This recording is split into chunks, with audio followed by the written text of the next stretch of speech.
Bonjour à vous tous. Aujourd'hui, nous continuons donc notre travail sur les triangles et on commence par corriger les exercices que vous avez à faire pour aujourd'hui. Alors, allez, passons en rouge pour la correction.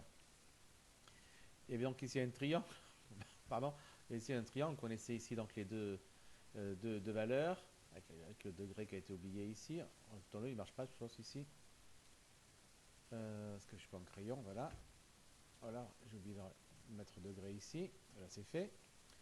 Donc, calculer la mesure de l'angle RBV, de l'angle donc qui est ici. On n'hésite pas à le marquer pour bien voir de quel angle on parle. Alors, qu'est-ce qu'on sait? Eh bien, on sait qu'on a un triangle et que donc, comme on a un triangle, eh bien, il y a la règle des 180 degrés qui s'applique. On va le dire donc, tout simplement. On a AB, non, pas ABC, c'est RVB celui-ci. RVB, un triangle. Donc, d'après la règle des 180 degrés, eh bien, qu'est-ce qu'on a? On a eh bien, l'angle, la somme des trois angles va faire 180 degrés, donc on va commencer par le rouge par exemple. L'angle donc VRB, VRB, plus le vert c'est RVB, plus l'angle RVB, plus celui qu'on cherche, c'est-à-dire RBV, est égal à 180 degrés. Et donc, comme on l'avait expliqué la dernière fois, ça veut dire que celui qu'on cherche, RBV, avec un donc, parce que c'est quand même une conséquence. Donc, l'angle RBV qu'on cherche, c'est 180 moins les angles que l'on connaît, donc moins RVB et moins RVB. J'ai plus qu'à remplacer par les valeurs. Ça me fait donc 180 moins, alors VRB, VRB c'est le rouge, moins 60, moins RVB, c'est le vert, 70. Ce qui me fait un angle RBV qui est égal, alors 180 moins 60 ça fait 120, et 120 moins 70 ça va faire 50 degrés.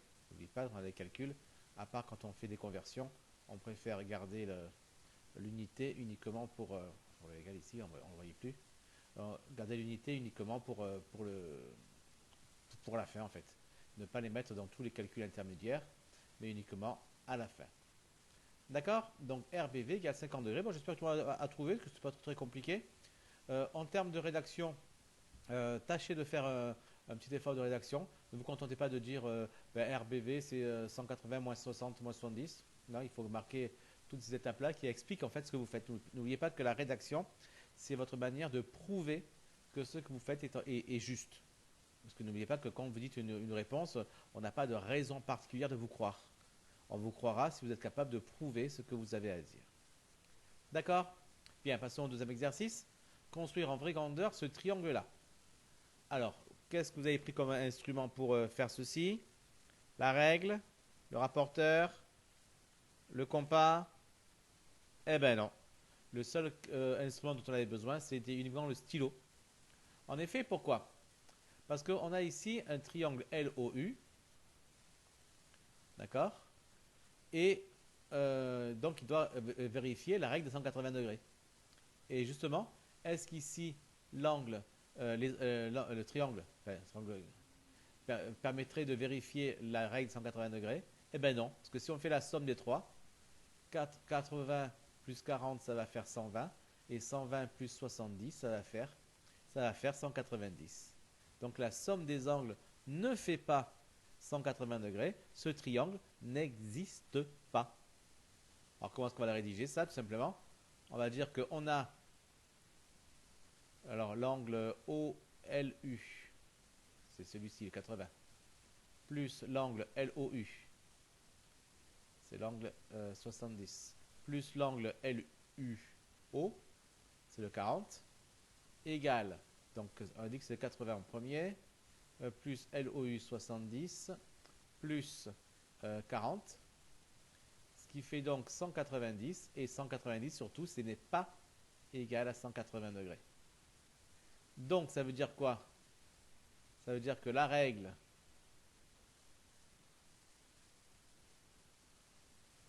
des 180 degrés n'est pas vérifiée.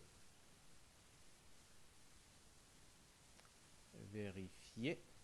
Et ce qui signifie que le triangle LOU, donc c'est ça, LOU, eh bien il n'existe pas. Vous vous rappelez, en début d'année, on avait fait l'inégalité triangulaire, on avait vu des cas où on demandait de tracer les triangles et puis ils n'existaient pas. Ben c'est un autre cas.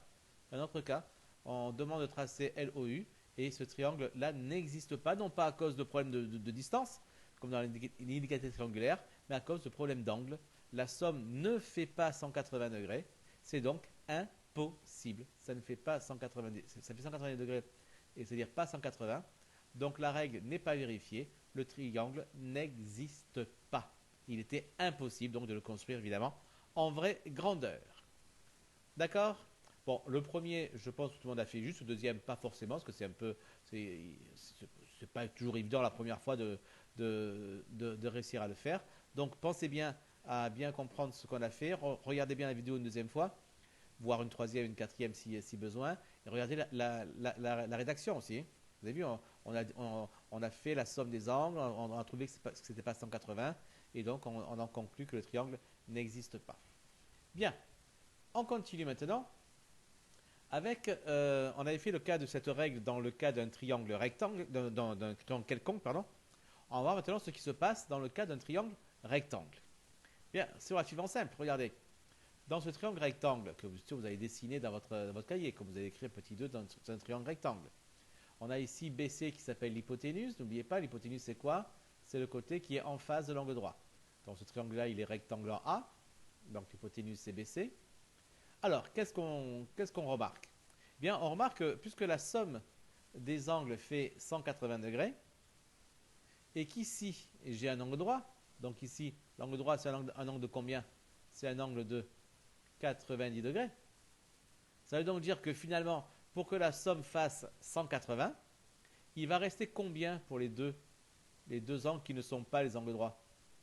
Eh bien, il va rester seulement 180 moins les 90 qui sont là. Il va rester seulement 90 degrés pour ces deux angles-là. D'où la propriété de, dans un triangle rectangle, la somme des mesures des angles reposant sur l'hypoténuse, on parle de ces deux angles-là, d'accord, ils reposent sur l'hypoténuse, parce qu'ils ont ici l'hypoténuse comme étant un de leurs côtés, si j'ose dire. Eh bien, la somme de ces mesures est égale à 90 degrés.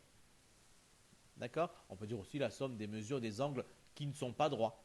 Si on ne veut pas parler de reposer sur l'hypoténuse, les angles qui ne sont pas droits, si on fait la somme de ces angles-là, eh bien ça fera forcément 90 degrés. Ce qui veut dire que si ici j'ai 40 degrés, ben en face j'aurai forcément 50. Si ici j'ai 10 degrés, ici j'en aurai forcément 80. La somme doit toujours faire 90 degrés. D'accord? Bien. Passons donc à un autre cas particulier, c'est le cas du triangle équilatéral. Donc petit 3, cas du triangle équilatéral. Donc voici donc un triangle équilatéral ABC. Ça veut dire quoi déjà un triangle équilatéral? Trois côtés égaux, c'est ça. Donc ce côté est égal à celui-ci, est égal à celui-là. D'accord? Très bien. Alors regardons. Ce qu'on sait très bien dans le cadre du triangle équilatéral, c'est que ici, oh là, c'est censé être une droite. Hein. Ceci, la droite qui est censée être droite ici, est tout simplement, je vais essayer quand même à faire un peu mieux, parce que franchement, là c'est un peu exagéré. Tac. Voilà. En appuyant, ça marche mieux. D'accord? Donc cette droite-là, ce qu'on sait dans le triangle équilatéral, c'est que c'est un axe de symétrie du triangle. Donc si c'est un axe de symétrie du triangle, ça veut dire que B a pour image quoi? A pour image C. Et évidemment, C a pour image B. Et évidemment, A pour image A pour image, ben, lui-même, puisque le point A est sur la droite. D'accord? Donc, on va dire que par la symétrie d'axe, on va donner un nom à cette droite-là, on va l'appeler DA, parce qu'elle passe par A, d'axe DA. On a B qui a pour image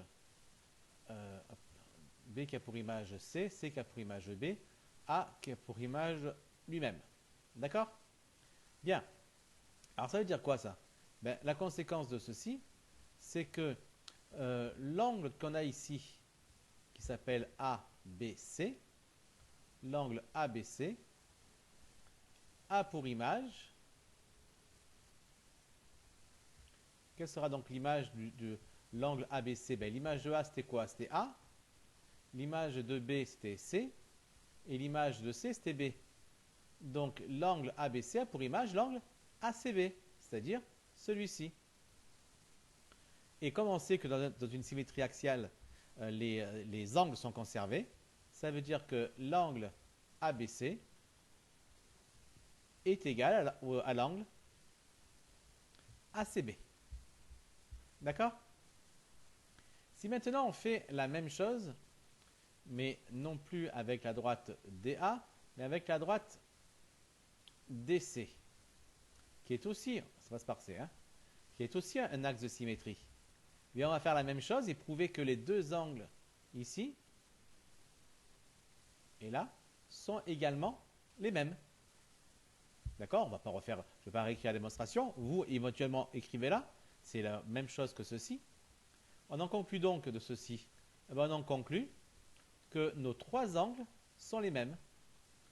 L'angle ABC est égal à l'angle ACB, lui-même égal à l'angle BAC.